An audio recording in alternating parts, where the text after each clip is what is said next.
going to go ahead and get this right. The bottom line is the energy stays the same. Basically, a wonderful Clark AU student named Joanne read the book and asked if there was something she could do to spread the word about Black maternal health. She couldn't be with us this morning, but she's going to be with us at some part. But basically what happened was we started to brainstorm and said, hey, what if we brought Black Maternal Health Week, we brought together a select group of students who might be interested in going into the field of OBGYN or women's health. And guys, that's why you guys are here, okay? So the reality is we have medical students, we also have fully trained experts in the field who've come and taken their time in order to share with you this morning. And first off, can we just give the students a round of applause?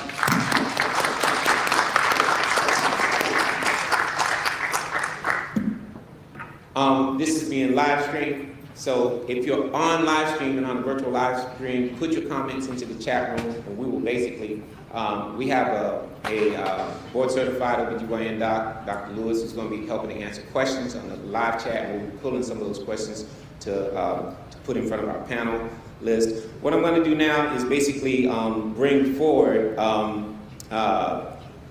Miss Phoebe Brock to give a welcome on behalf of the medical students.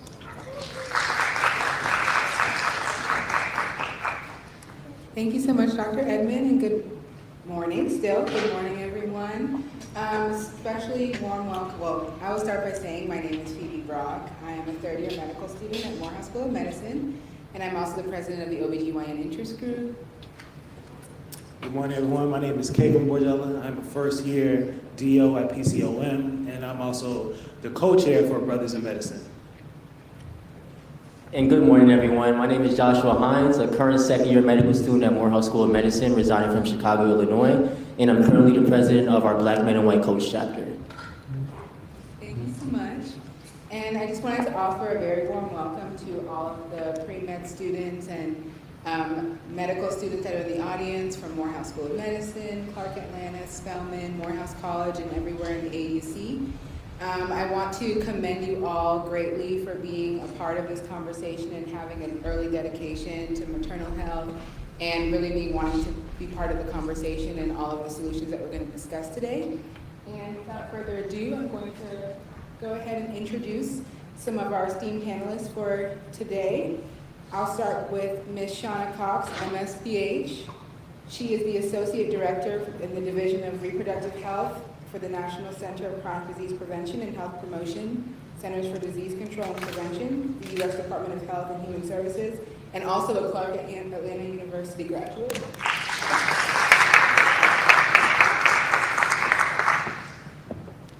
Also, Dr. Michelle Mitchell, PhD, Associate Professor, Licensed Psychologist at Clark University.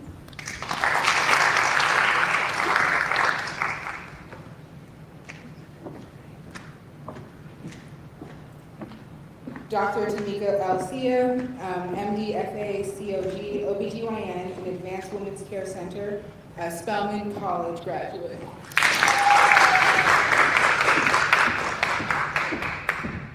Dr. Michael Lindsay, MD, MPH. He is an OBGYN and Maternal Fetal Medicine Division Director for the Department of Gynecology and Obstetrics at Emory University School of Medicine, and he is a Morehouse College graduate. Dr. Maya Griffin, MD, FACOG. She is an OBGYN, Assistant Professor and Maternal Fetal Medicine Specialist at Morehouse School of Medicine.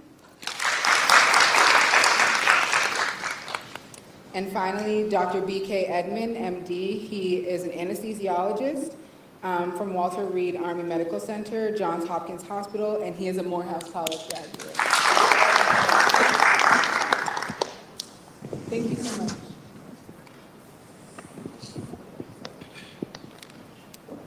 So very quickly, what I'm going to do real quickly, Chloe and Jay, can you stand behind me real quick? Because as we get this morning started, let's keep in mind it's all about the students themselves, okay? And basically, what I want to do very quickly is introduce Chloe, who's the president of the Undergraduate Psychiatry Association. Welcome, everybody. Good morning. And I also have to, definitely, this young sister right here is a dynamic assistant from Spelman. Come introduce yourself. Hello, good morning, everyone. I'm Jada Phillips. I'm a graduating senior at Spelman College. Thank you, Lindsay. I have to bring them up because Joanna is not present with us. But basically, just so I stick to the map, here we go. What I want to do and stuff is basically try and outline the urgency of the issue in a couple of slides, okay? Basically, I was minding my own business, working a regular day on a labor and delivery day, and a young woman had a C-section. The C-section was uneventful. We went back and basically took her to the recovery room, and we had to take her back emergently to go back and save her life and almost give life, and basically give almost a 15 to 20 unit transfusion of blood, mass CAU, almost like massive transfusion protocol to save a life. And I did the quality assurance write-up on the issue to investigate why we had to send a normal healthy person to the ICU, intubated, struggling for a life. I was appalled to see that one of her #1 risk factors for having a problem was the fact that she had brown skin and was having a child in America. And that's where I got introduced to the concept that, you know, of the high death rate for African American women. From there, we wrote a short story with my sister, and that's leading to this. And I hope that we learn something from this, and I hope it helps. Other than that, very quickly, I'm going to show you the urgency of the issue in a couple of slides. And this is for anybody who wants to simplify this thing. Number one, we can break it down into about 4 or 5 numbers, okay? The first number I want you to remember is 2, because the incidence for death for women across the board in America in the past 20 years has doubled, okay? So in America, the incidence for death for every woman having a child has doubled. But the appalling thing is that this is happening while in the rest of the world, the incidence for death has actually decreased by 39%, nearly 40%. So while America's death rates are getting higher, the rest of the world is improving. We're about 7 or 8 countries that are outliers, according to the World Health Organization, in terms of how maternal care is going on in our country. The other number that I want to introduce you to is, I mentioned, is 3. And that is that black women die at 3 times the normal rate during pregnancy, okay? There are a number of reasons, and we have the experts on the panel right here to tell us why. The other number that I try to focus people on is 60, because upwards of 60% of the deaths from mothers occur after that child is out. The mother makes it through the 9 months, delivers, and then for that next 6 weeks, there's almost like this red zone for them. But the reality is thanks to research coming from the CDC, now we know that we need to be watching these mothers for up to a year out from pregnancy, okay? So, and actually any death that occurs for a woman who's been pregnant, if they're up to a year out, it's almost, it's categorized a lot of times as a death of a mother. The last number that I wanted you to take home is 80%. And that is 80% of all the deaths and injuries of these mothers is 100% preventable, okay? And the numbers will say a lot, and that's all the numbers I'm gonna give. I'm gonna back off and turn this over to the excellent Dr. Maya Griffin. But before I do, I need you to understand that we're not just up here, you know how we have some of those chronic illness and chronic diseases where you know, there's nothing to be done about it. The reality is that this is 100% solvable. And in European countries, the death rate is actually 20 to 30 times less than it is in America. So this issue has actually been solved across America. And I think that's why, you know, I insisted on making sure that we have this happen. Okay, Maya? All right, good morning, everyone. How are y'all doing? Good. First off, I want to thank you all so much for taking the time out to come on a Saturday morning to hear more about this crisis that we are facing in our that affects each and every one of us in some shape, form, or fashion. And I think the majority of you guys are all interested in going into medicine. And no matter what specialty or whatever field or aspect of medicine that you're going into, I think that each and every one of you can be a catalyst in making improvements and improving this crisis that we're in. And so I want to go ahead and get started with our lovely panelists here and having them give you guys some insights, and hopefully my prayer is that it sparks some innovative ideas in ways that you feel like you could get involved in helping this. Okay. All right. To start, what specific initiatives or programs does each of your healthcare facilities have in place to address disparities in maternal mortality rates? Are we taking turns? Thank you guys so much for being here again. As the introduction, I'm Dr. Tamika C. My office is in the Stockbridge area, which is in Henry County. I am affiliated with Piedmont Healthcare. And I can tell you some of the things that Piedmont Healthcare is doing as a collective unit to try to help with this disparate issue that we have with Black maternal morbidity and mortality in the state of Georgia specifically, where unfortunately Georgia is very high on the list as far as maternal morbidity and mortality for women in general, but specifically Black women maternal morbidity and mortality. Dr. Edmond actually gave some excellent numbers. I'm gonna give a couple other numbers. The other number I'm gonna say is 80. There are 80 counties in the state of Georgia that do not have an obstetrician. Okay, I think there's 140 or so counties in the state of Georgia, so 80 counties without an obstetrician. There are only 15 counties that have one obstetrician or a women's healthcare provider in their county. My office is in South Atlanta, and unfortunately, that's where a lot of the, what I like to call medical desert land exists, where there's so many counties that don't have hospitals, don't have healthcare providers, and patients are driving long routes to get to a good healthcare provider that they feel like they can trust. So this is very near and dear to me because it's one of the reasons why I work in South Atlanta, because this is such a problem for just women in general, but specifically for Black women in the state of Georgia who have issues with access.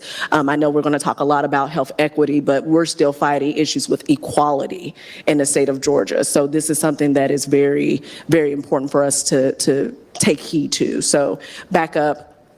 Piedmont Healthcare, there's 23 hospitals in the Piedmont Healthcare system. We're continuing to grow. I feel like I go on the website and we've bought another hospital.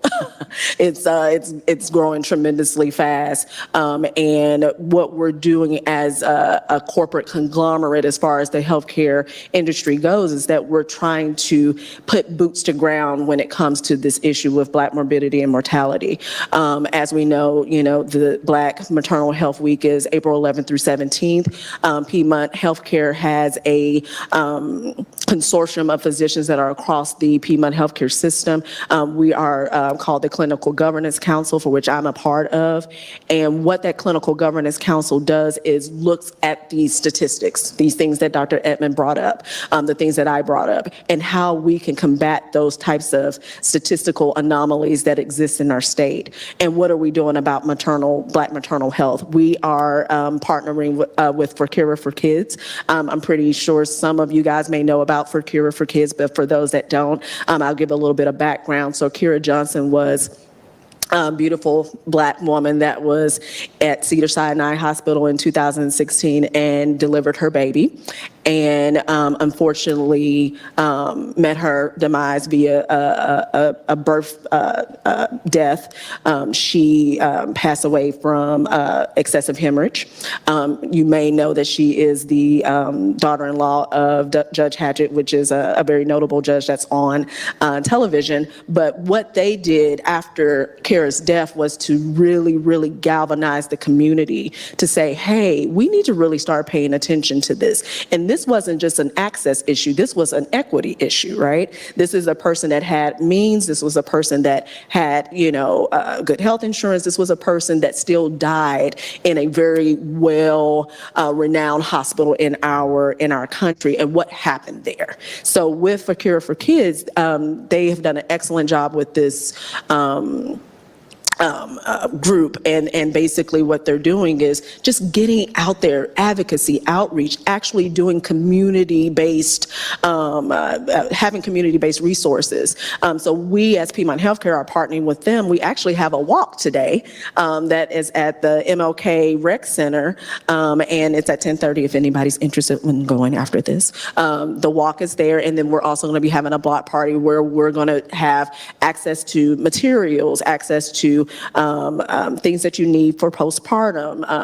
There are giveaways. There are lots of things that we're doing, from the community standpoint, and this is one of the times where we don't need to take it step by step to solve a problem. We need to be solving the problem from all different facets. As my mama liked to say, don't burn the candle at both ends, but this is a situation where we burn the candle at both ends, right? So we galvanize the mom, we get, that information and that access to the mothers, but we also need to be looking at this from an institutional level. What happens to the mother when she physically gets in our hospital?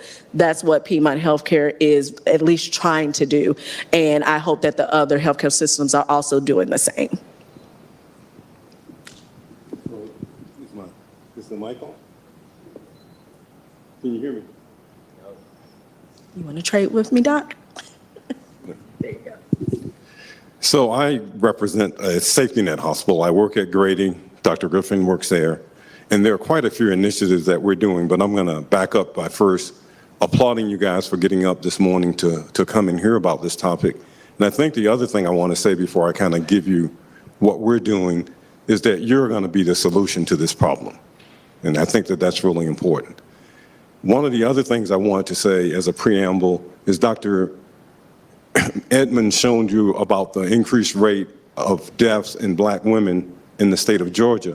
But I think you could easily substitute socioeconomic status. The poor women are the women who are dying. Black women just happen to be disproportionately poor. And so one of the things that we have to address is that we have to kind of improve our healthcare system. Specifically, what we're doing at Grady is if you look at the two main causes of death in Black women or women in the state of Georgia is related to bleeding after delivery. That's called obstetric hemorrhage and hypertensive disease. And we have a vigorous program where we're trying to identify those problems and address them. We have a subgroup that meets looking at causes of obstetric hemorrhage, and that was the case that Dr. Edmonds gave you. And we're trying to recognize it and be more aggressive in terms of treating those patients. And in addition, we're following patients who have elevated blood pressures very closely to try to treat them to prevent them from having adverse outcomes. Those are initiatives that not only are happening in our hospital, but they're happening across the state. So those are kind of two examples of things that we're currently doing at Grady.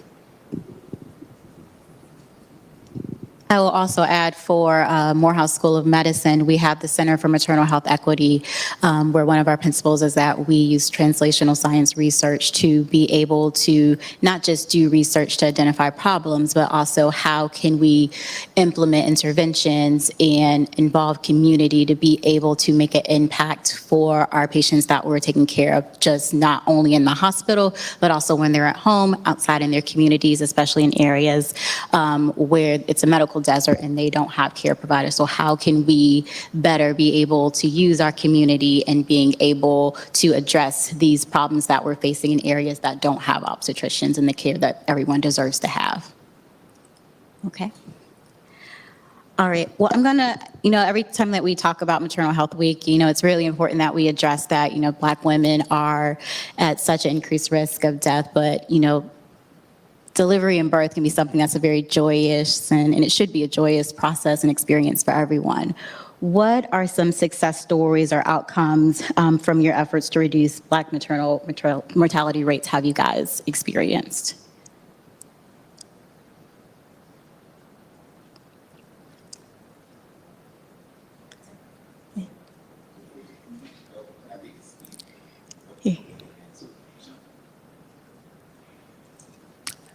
Is this on? Okay. So I'm the only non-clinician on this stage, and I took the route of public health, really thinking about issues from population-based approaches.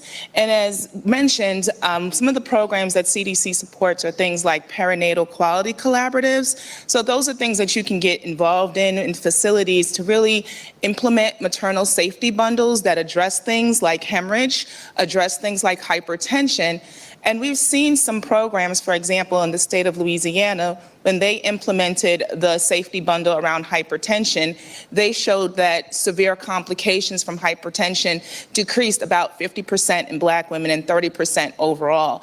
So there are ways to think about how you can get involved in these initiatives as a clinician and also in the community to really understand what is the science and how do you bring that science to the care of your patients and improve outcomes and save lives.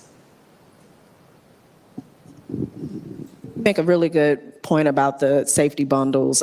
Piedmont Healthcare has done a tremendous job with implementing hypertensive disorder safety bundles, maternal hemorrhage safety bundles as well. So I do believe that the safety bundle approach to kind of streamlining the process when you have a patient and identify a patient with postpartum hemorrhage or hypertensive disorders. And what we're talking about with these bundles, what's in them are medications and interventions that we perform within specific periods of time in order to decrease high-risk outcomes for those patients. So, you know, a hypertensive bundle has hypertensive medications that we give to the patient in order to improve blood pressure.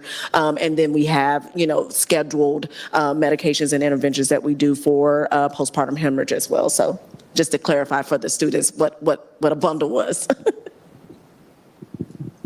I think the other thing to appreciate, and I'm thinking about this as I look at you because I'm thinking about the future, is that this problem in terms of Black maternal mortality is getting a lot of press, but it's not a new problem.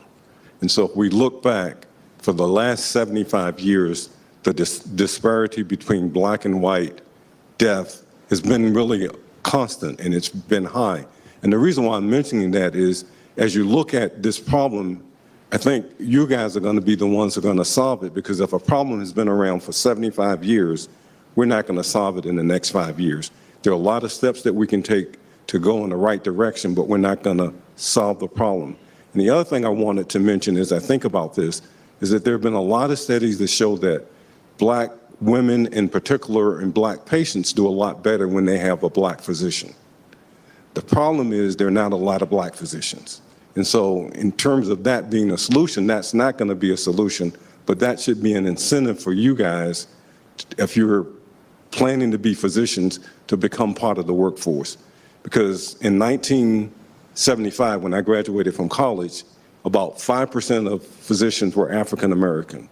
Fast forward, I've been out of college almost 50 years, and the same percent of African American physicians is about around 5%. So there's a lot of work that we need to do, and you guys are in a position to help us accomplish that. Ms. Cox, from the perspective from the CDC, what are the most urgent priorities for addressing Black maternal mortality and healthcare policy?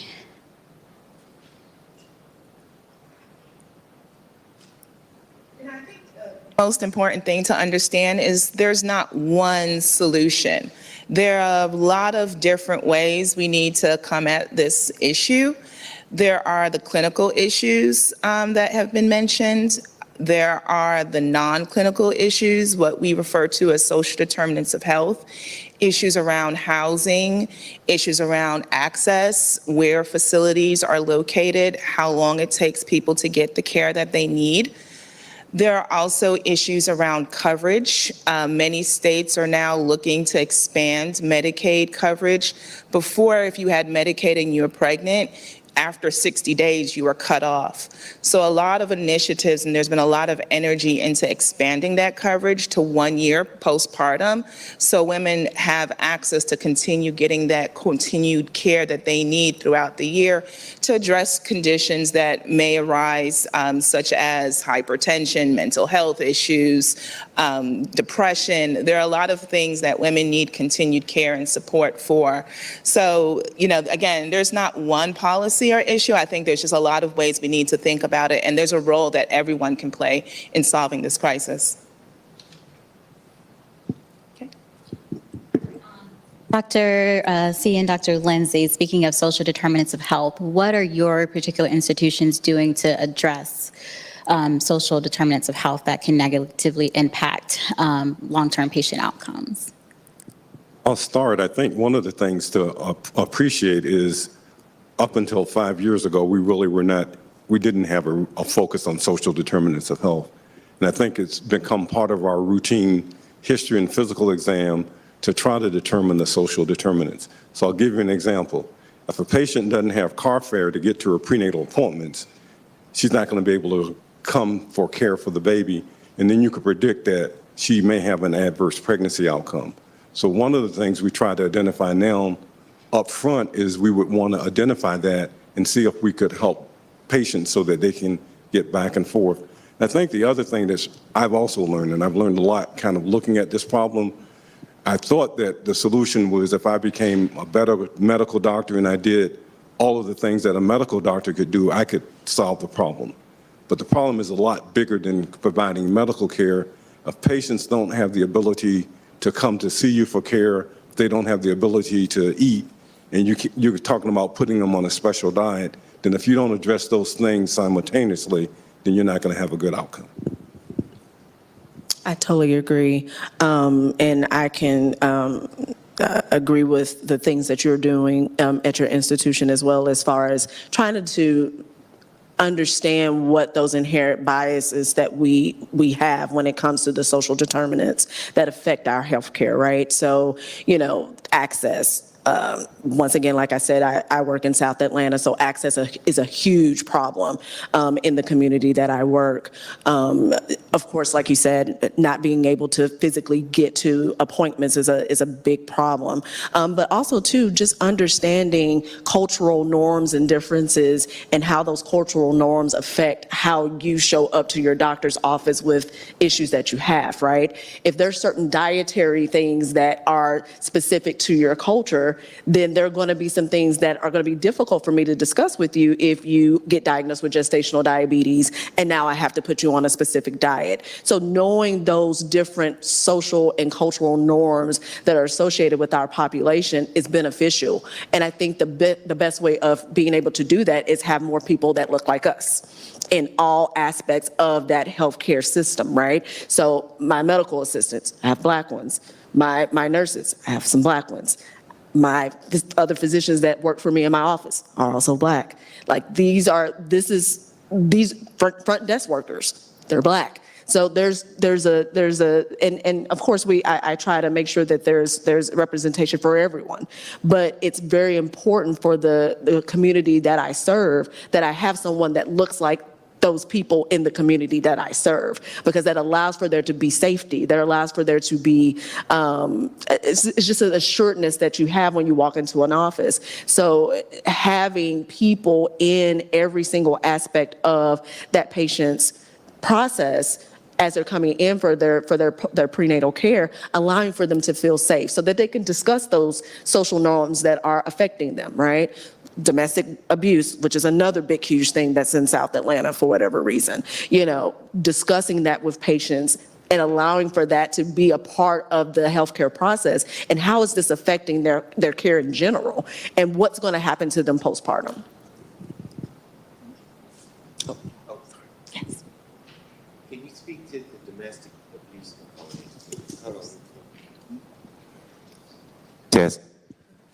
When you mentioned the domestic abuse, one of the recent articles that came out showed that although we talk about the medical issues like hypertension, bleeding, sepsis, There's actually a killer that's of pregnant women in America that kills more women surrounding pregnancy and childbirth than all three of those combined, and that's actually violence.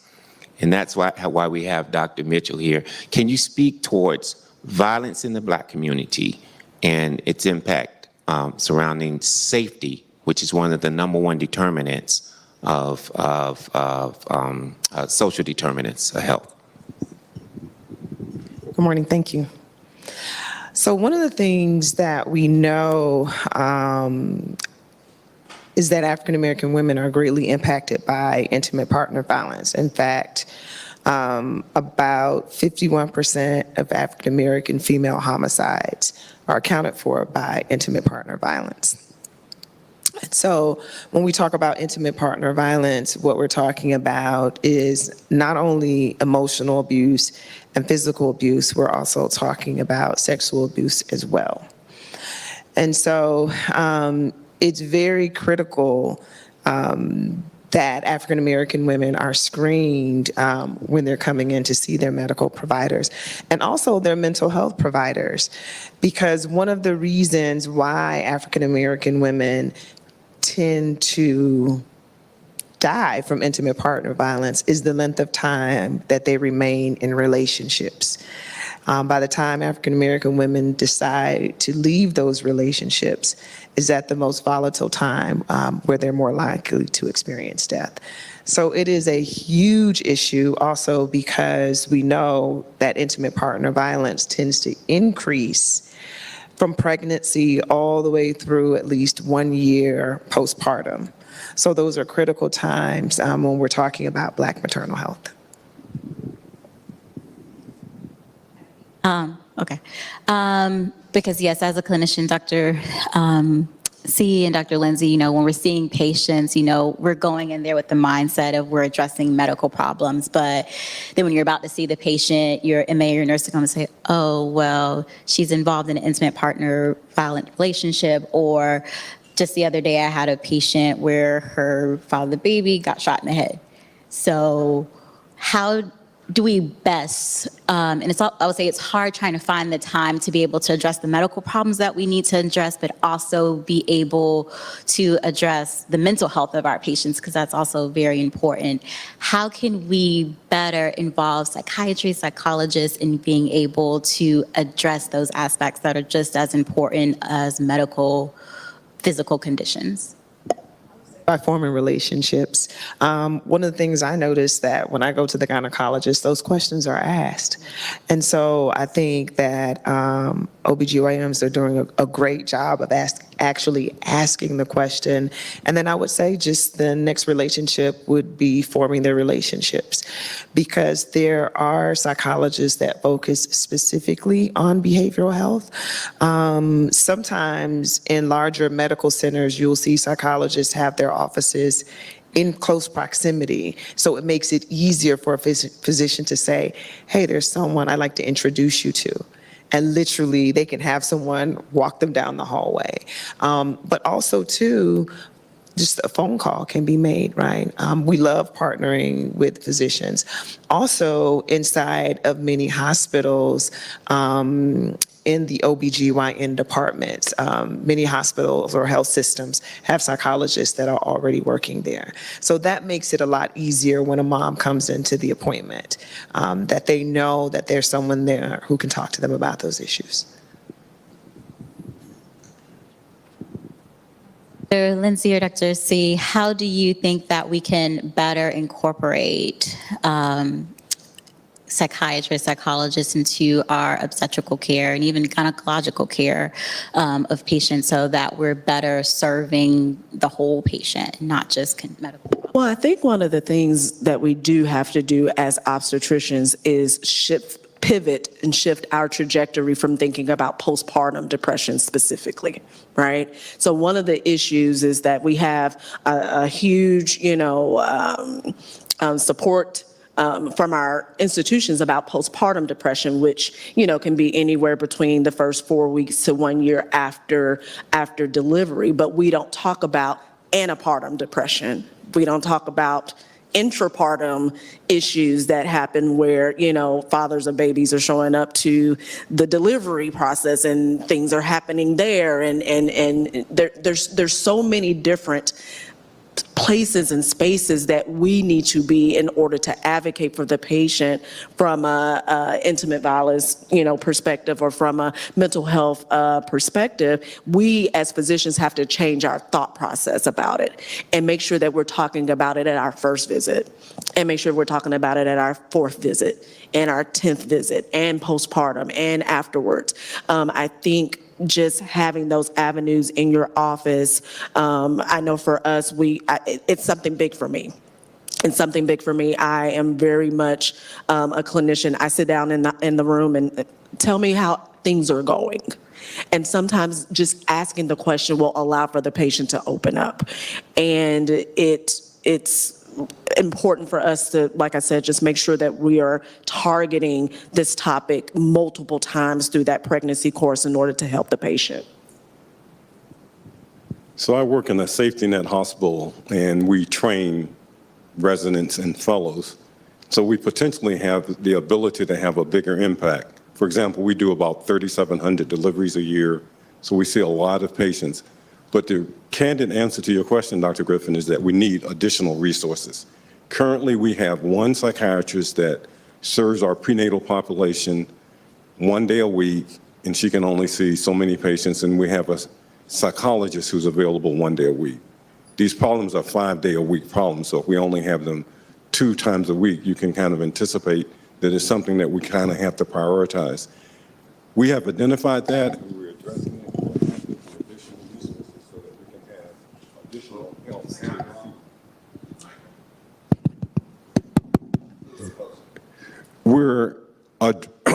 We're addressing that problem by asking for additional resources so that we can have additional personnel to be available to deal with our patients who have issues.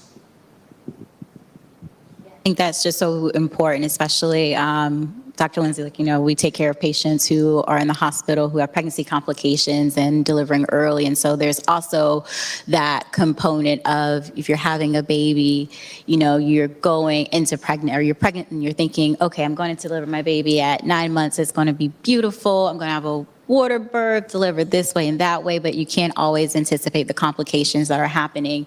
And so you have to deal with the aspect of, you have a pregnancy complication. You have to also deal with the aspect of things aren't going according to your initial birth plan that you make.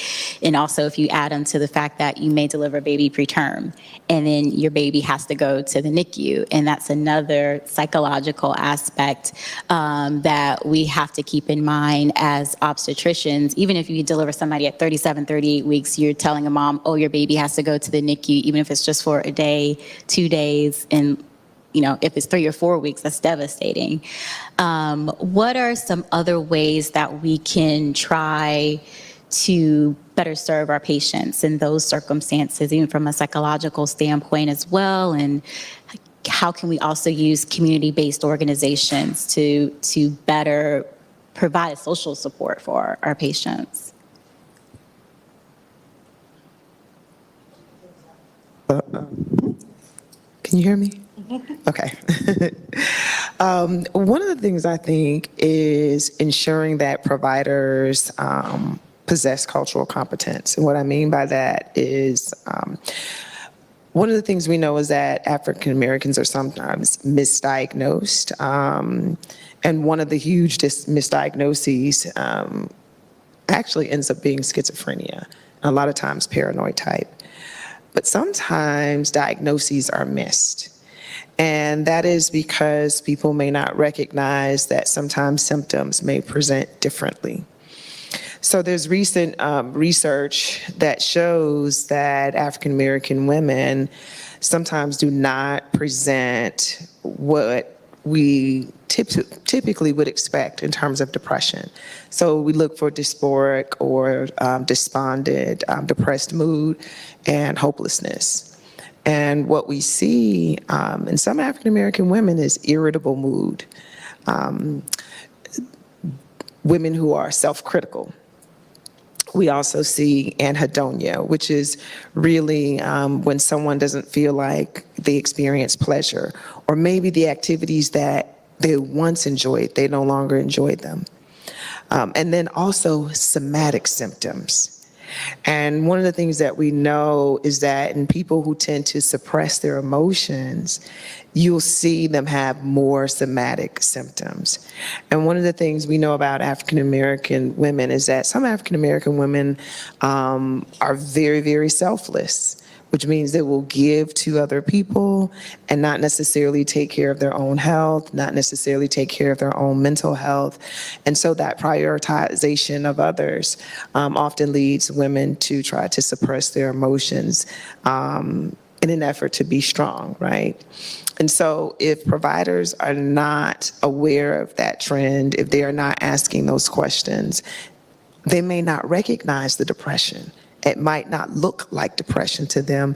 And if they're providing a brief assessment, right, just a brief screener of depressed mood, it may not ask about somatic symptoms. It may not ask about them being self-critical.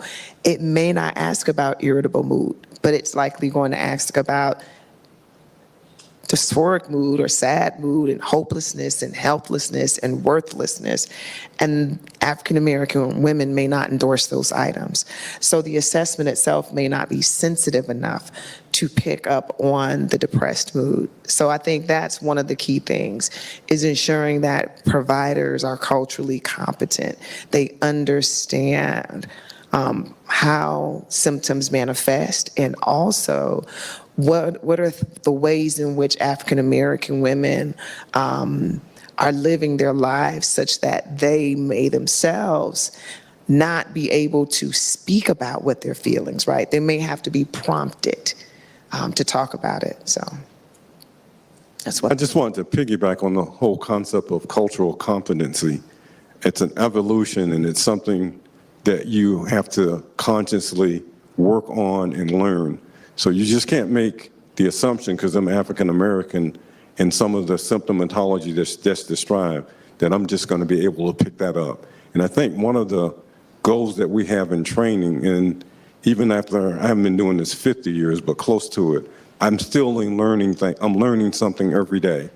And one of the things is, I think I am a more effective communicator with my patients than I was 10 years ago. And I think some of these issues that are being raised are really important, but it's not something that is intuitive. You have to work on it to try to help patients have their best outcomes.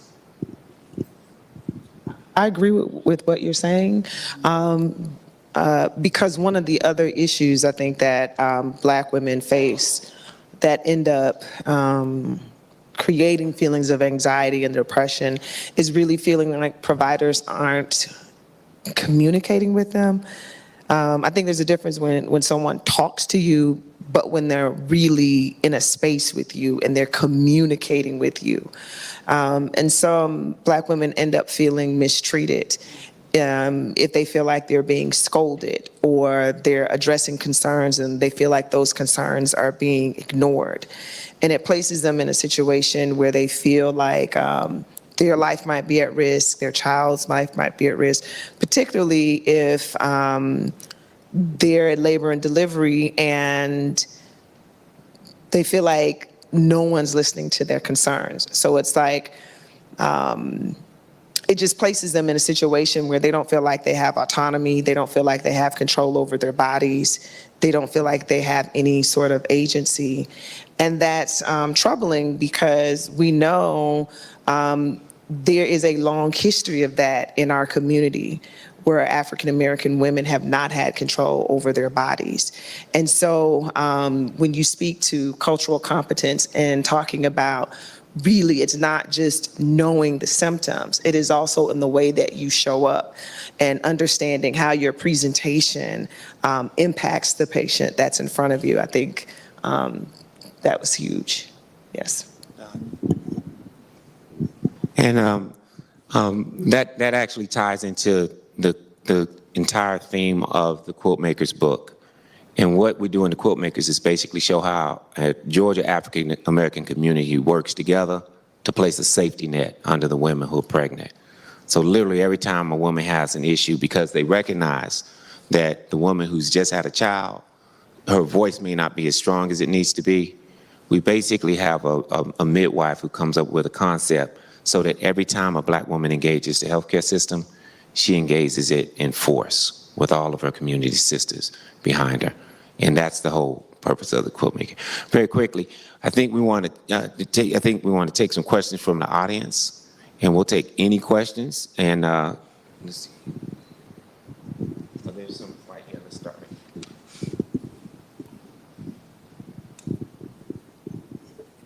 Hi, yes. I just want to say thank you for coming and engaging in this discussion. My name is Kaylin Clay. Okay.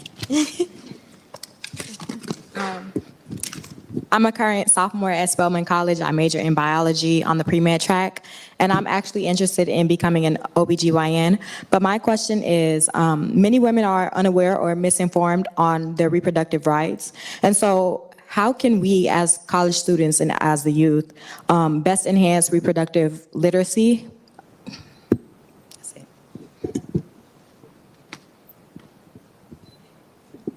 As a former Spelman grad, I know that there are some groups that are still on your campus. We still have SHAPE on the campus, correct?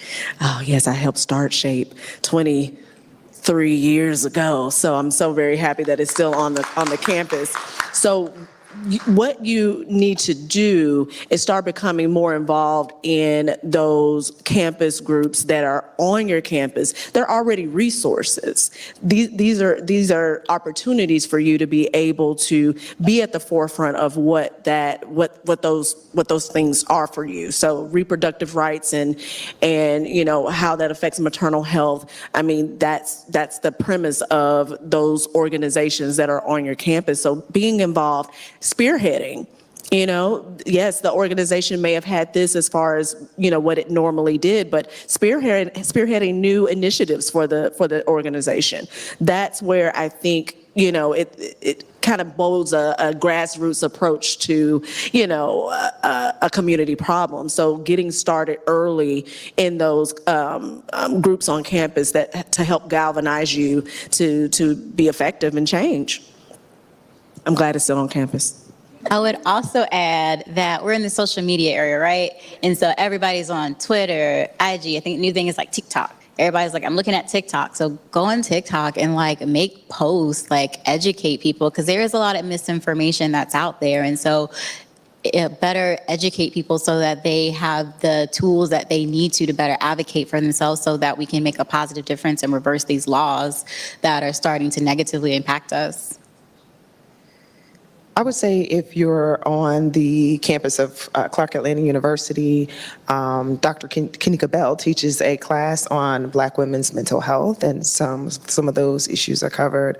I teach a class on social justice, and so some of these issues are covered, and we also encourage students to go out in the community and work with organizations. I believe Spark is one of the ones that deals with reproductive health, but I would also say, like you were saying, think of yourself as an advocate. Think about what you can do right now. We all have a sphere of influence. Each of you can get the link of the live stream, and you can send it out. You can post it on your social media. Some of you know moms, right? And you could be of help to a new mom. You can decide to babysit so the new mom can run errands, help with cleaning, help with folding clothes, being a listening ear, right, to prevent isolation. So think of your sphere of influence and the small things that you can do to move the needle, as well as large gestures. Hi, I'm a first year women's studies major at Spelman. And my question is on like advocacy to like removing negative connotations from like birth control and like condoms and like helping like women speak up against sexual assault, sexual violence, and like intimate partner violence. And I know it's hard because we're so young and we're also such in close proximity with illustrious Morehouse College. And it's hard because your peers are like right across the street. So how do we like help our like Spelman students or female Clark students or even Morehouse College students who are facing these things as well? How do we help them get the voice to speak up? Because I don't want it ever to be too late that someone like dies or like things like that. So you're saying, how do you use your voice to speak up? Yeah, like how do we make like, is there like an organizations, like do we make organizations on campus to make it so that these students have safe spaces to speak up? Because it's just like, I feel like, sometimes I feel like Title IX specifically doesn't like really reach out to us on like a, like how to like to speak to us like as students and not as like the big scaries, I guess, about these things. So, honestly, I think that you all can use your available current student organizations. So for instance, last semester in my social justice class, the students decided that one of the things that they wanted to talk about was sexual assault and sexual harassment. And so we hosted events for women, female students. We hosted an event for male students. And then actually next Tuesday, we're hosting an event for students who are in the LGBTQIA plus community. And so the students really wanted to make sure that they included Title IX. And you all probably at Spelman have a student Title IX representative. So we invited our student Title IX representative at CAU, as well as a representative from the Gray Hospital Crisis Center. And then we also had students who also served as panelists. So we provided information as well as we had a question and answer session. So I just want to empower you as a student to use your voice. You are powerful. Use your voice, use your student civics. Yeah. I can start. I will say when I was in medical school, I initially didn't know what specialty I wanted to do. When I was starting to decide, I initially thought dermatology. But when I did my OB rotation, I started seeing more patients that looked like me. And then also learning about all the statistics, how Black women were more at risk to have ovarian and uterine cancer, and Black women were more likely to have preeclampsia. And every time I read that, I was like, why? Why is this the case? And that is one of the things that sparked my interest and desire in wanting to do OB and specifically maternal fetal medicine because of all the adverse outcomes that unfortunately Black women are more at risk for. And so I wanted to be part of the solution in addressing that and trying to turn around those statistics so that we are not faced with all the health disparities that we're facing, unfortunately. So my why is a little different. The youngest of 9 kids, and I grew up in a very impoverished background, but we had a large extended family. And I always had sisters who were pregnant, and I was in the house, and I was just intrigued by the process of pregnancy. And probably at the age of about 9 or 10, I said I wanted to be an obstetrician gynecologist. I'd never seen a doctor, and I didn't know what that term meant. But that was kind of my impetus for wanting to serve in healthcare. And the point of telling the story is that you can have a dream early. I didn't know what you needed to do to achieve that dream, but I was able to do it. And so follow your passions and your dreams, and sometimes they will occur. I think mine is very similar to yours in regards to it was an early exposure to the field that galvanized me to want to be in women's health. At 13, my great-grandmother was diagnosed with stage 4 ovarian cancer. And she was the matriarch of our family, of course. And she got that diagnosis and passed within 4 months of that diagnosis. So at 13, I really knew that I wanted to be an OBGYN, despite not knowing how hard it was going to get into medical school, or how hard it was going to be going through residency, or any of those things. It was just what I knew. It was dropped in my spirit at that time that I should enter into women's health. And what was very interesting for me too, and I kind of picking up where Dr. Maya discussed, it was, she was going to the doctor for all of these other things. You know, she had hypertension, she had diabetes. She was going to the doctor every 3 months. Not once did someone discuss with her her reproductive health after she went into menopause. So for me, it was not only did my great-grandmother pass from a cancer that could have potentially been diagnosed early, it was just, it was astounding to me that she was going to the doctor and no one picked up on the fact that she had stage 4 ovarian cancer. So for me, it was outrage. And also, too, how many other great-grandmothers are experiencing this. So that was what galvanized me to go into women's health and to be an OBGYN. Hello, can you hear me? Okay, so for me, as a young person, I did not know what I wanted to do. I wanted to be a business person. I wanted to be an attorney. I wanted to be a teacher. I felt like I was good at every class. I was like, oh, what to do. And I had a friend who started college before I did, and she started telling me about all of her psychology classes. And I just got so excited. And then it hit me that all of the things that I was interested in was related to psychology. So I was the president of the Key Club, and on Saturdays we would work with children who had emotional and physical disabilities, and we work with this equestrian program. And I was a part of the program of helping children or students who couldn't read. Was a part of a literacy program, so I would help them to read. And I was a peer counselor, and I volunteered at a daycare center, and I realized, wait a minute, everything that I'm doing is related to psychology. So what I would say to you, if you don't know what you want to do, explore. Just explore things that are of interest to you, and then you will start to realize that the things that you're interested in, you might find an alignment with that in your future career. So don't be afraid to explore. Try some new things.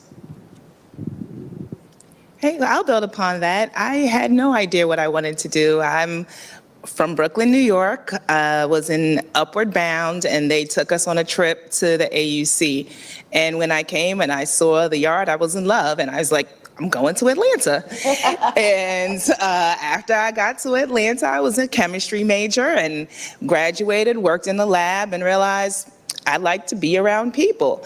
Couple different jobs, decided to go back to school to get my master's in public health, and studied epidemiology. Thought I was gonna do environmental health, but just so happened, there's a program called MHOTEP at Morehouse that partners with CDC, and I got a fellowship through MHOTEP while I was in grad school and got placed at the Division of Reproductive Health.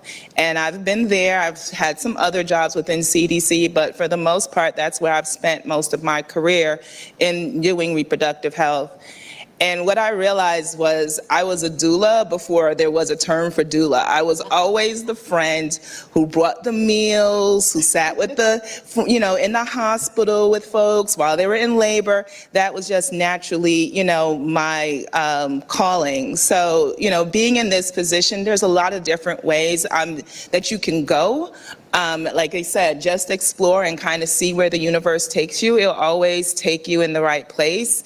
And, getting in these spaces and taking up spaces, our voices are important. I think we've all talked about cultural competency from a clinical perspective, or it could be something as similar. I'll talk about a campaign we've worked on and having to explain to the folks why that person did not want you to use their stylist to do their hair. Like, we don't let anybody else do our hair. And it was the difference between seeing somebody as combative versus understanding the culture.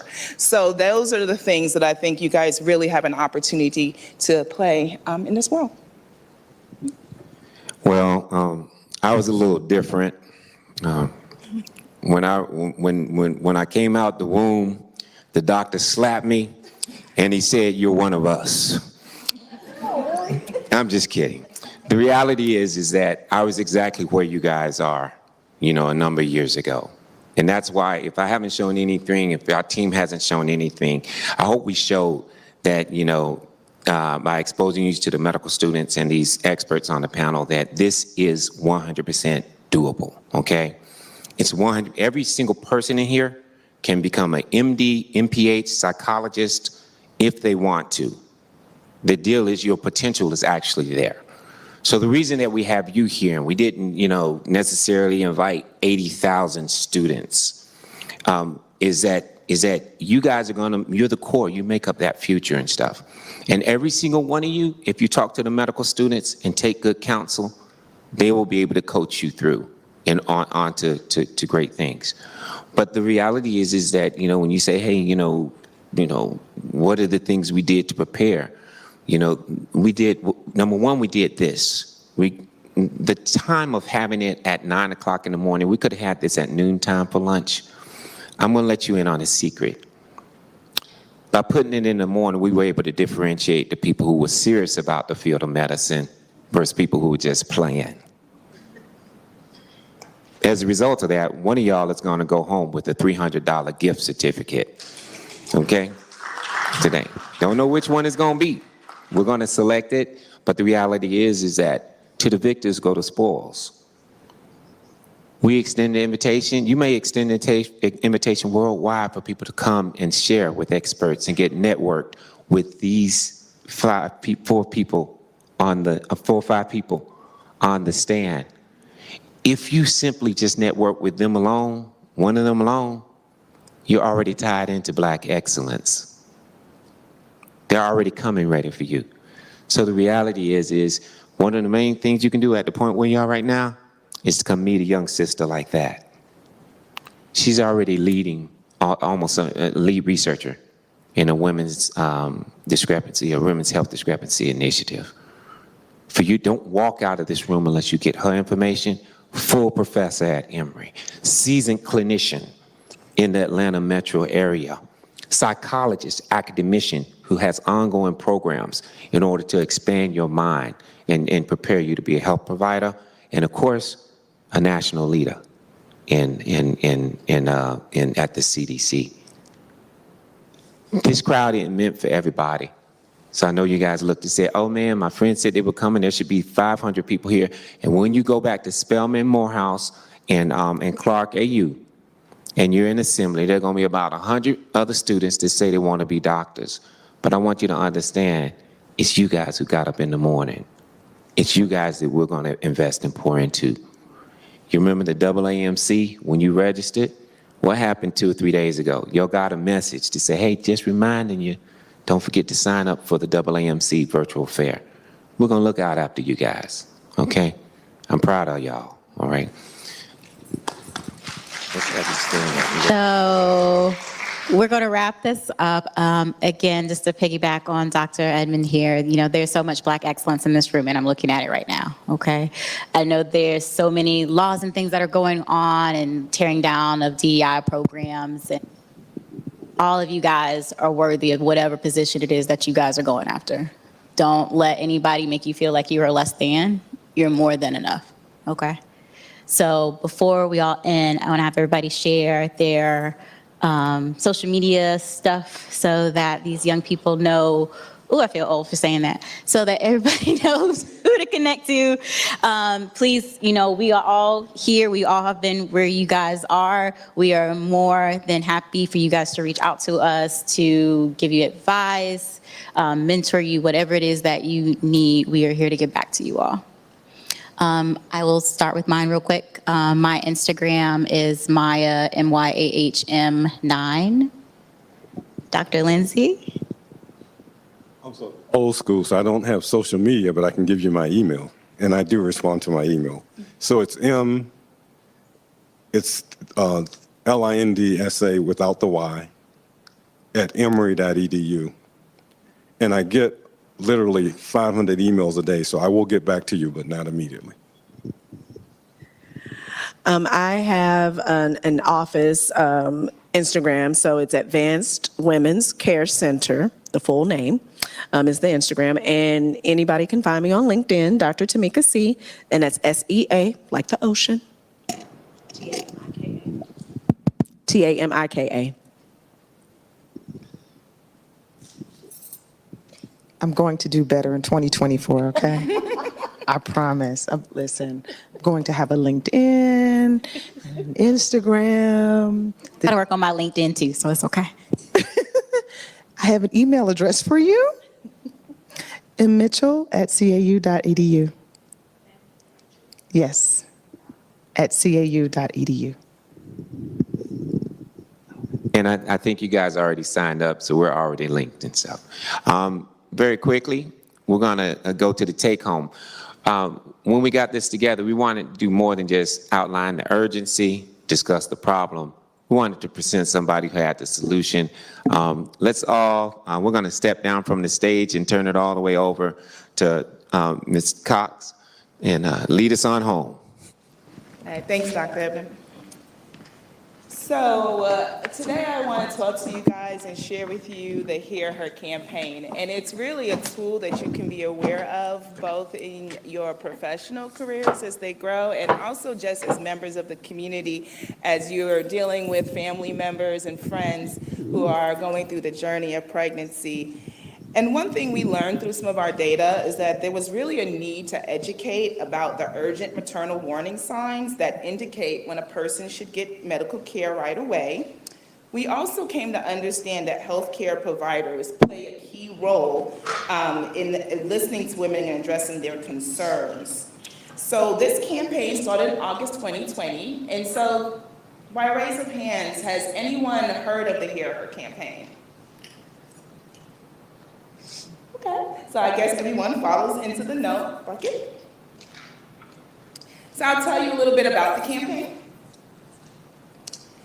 So the Hear Her campaign, again, was raised to raise awareness of the urgent maternal warning signs and to encourage support systems and healthcare professionals to really listen when a pregnant and postpartum person expresses concerns. One of the slides that Dr. Edmond showed earlier was Dr. Shalon Irvin.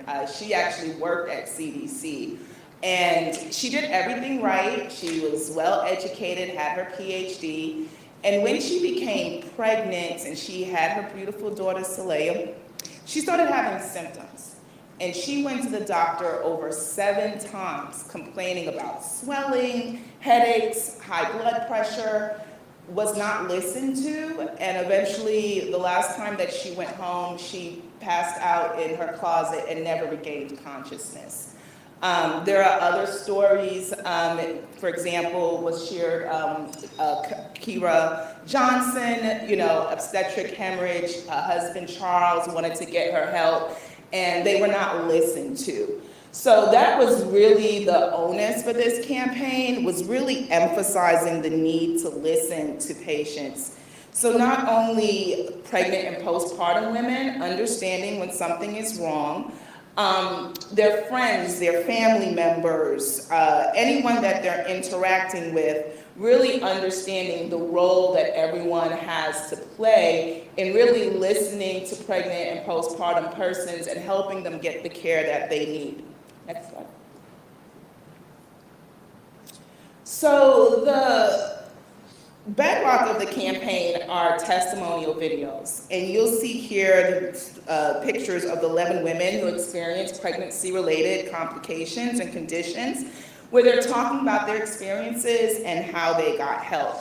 Allison Felix, renowned track and field athlete, is one of our spokespersons, and her story is also captured. Okay, you guys can hear me with that? Good. So now I want to play a 30-second PSA for you guys, just so you can get a feel of the campaign. So if we can switch to that YouTube video.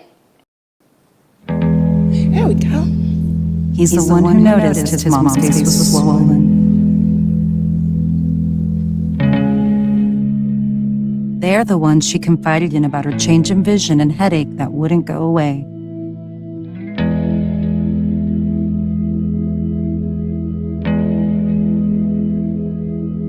He's the one who really listened when she said that something just didn't feel right. When she had chest pains a few weeks after delivery, she's the one who insisted on admitting her to the hospital. too many women die from pregnancy-related complications each year in the U.S. Death can occur during and up to a year after pregnancy. It doesn't have to be that way. Most deaths are preventable. Know the warning signs, hear her concerns.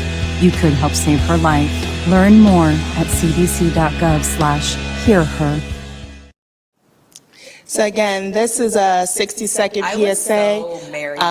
There's a series of different stories if you go to this YouTube channel where you can hear different stories, and each woman's story is really powerful. Where people download that, they take the quiz, they learn about the different signs, where if a woman is experiencing these symptoms, she should get care right away. We also have resources for providers, really helping focus in around listening to the patient. You can go to the next slide.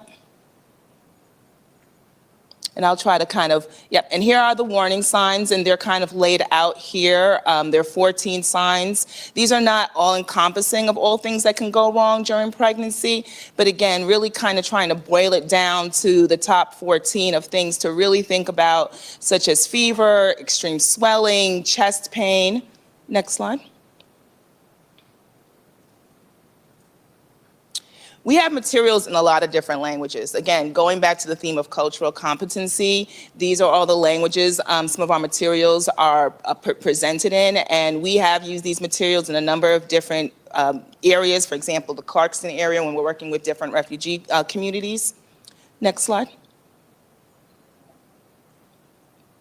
There are conversation guides and palm cards, so please, those who are practicing, you can order these free of charge. Next slide.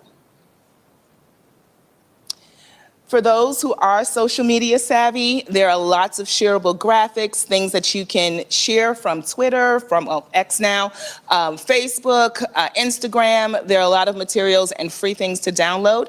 Next slide.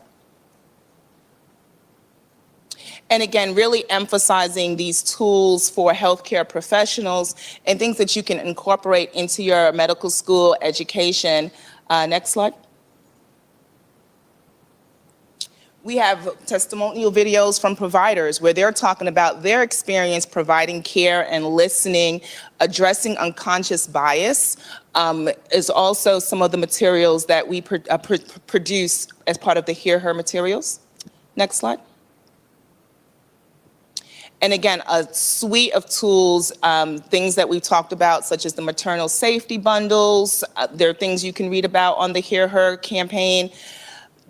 Resources for being culturally competent, listening, and really how do you have that engagement. You know, one thing we have to acknowledge is that there's a kind of a power dynamic when it comes to the provider and patient relationship. And so really, as kind of mentioned by some of my panelists, understanding how you show up really has a big difference in regards to how women are sharing their stories with you. So, next slide. Again, next slide. Here. And there are a lot of ways that you can even use these campaign materials. Like I said, there are pre-written articles. So if you are part of a newspaper group, a group that has newsletters, we have pre-written articles that can be plopped into newsletters. The PSAs and videos can be shared at conferences, community events, and meetings like these.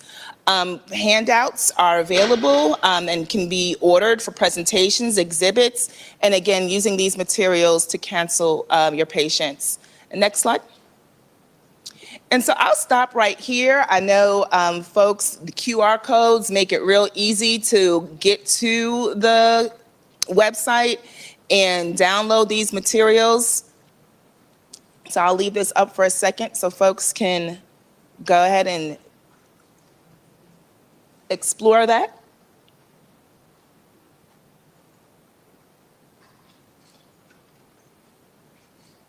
And again, if you miss it, it's also on the banner that we have there. You can order free materials, download materials. We have a Facebook page, CDC Hear Her. The division has an X page, and if there are any questions, you can always email hearher@cdc.gov to get more information. So again, Dr. Edmond really want me to just bring this to you guys as something that you can use now as you are supporting the pregnant and postpartum persons in your community, raising awareness, sharing awareness of these materials, and really helping being part of the solution to address maternal health. Thank you.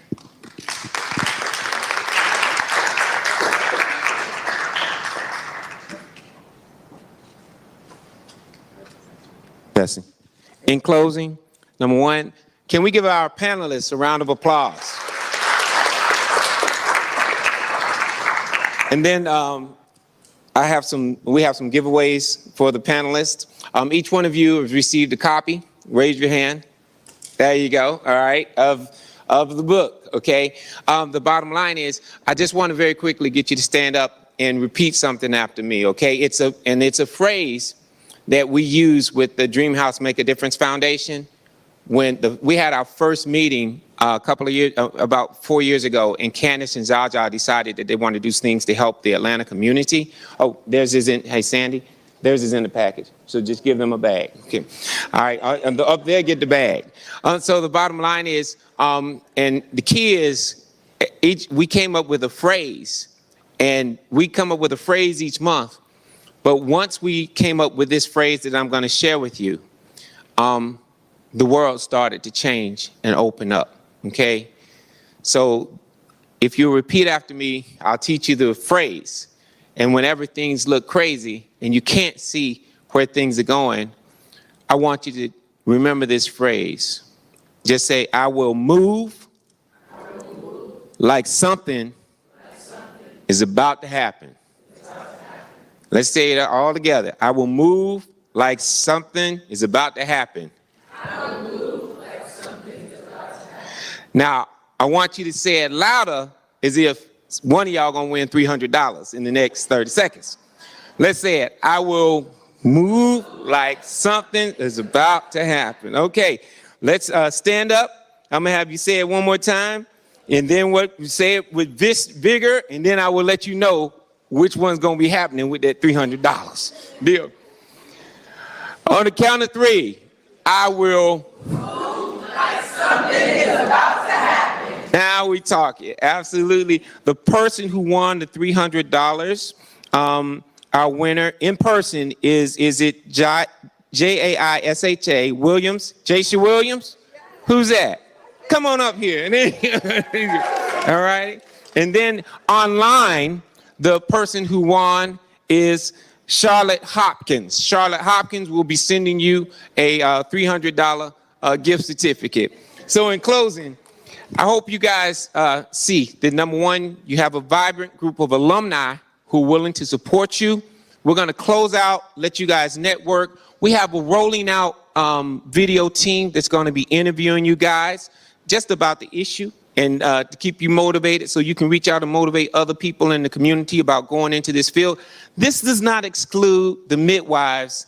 It does not exclude the doulas. It does not exclude the extensive group of public health experts who are helping to address this problem. But just for this morning, we wanted to focus in on those people who were pre-meds or looking towards going into medicine, okay? Amen. I want to thank y'all. We'll keep you in prayers. Network, network, network. God bless you all. My name is Stella, and I am a midwife and a master quilt maker. I lived 100 years ago, but today America is still fighting to keep mothers from dying during childbirth. Did you know the death rate for American mothers during childbirth has doubled in the past 20 years?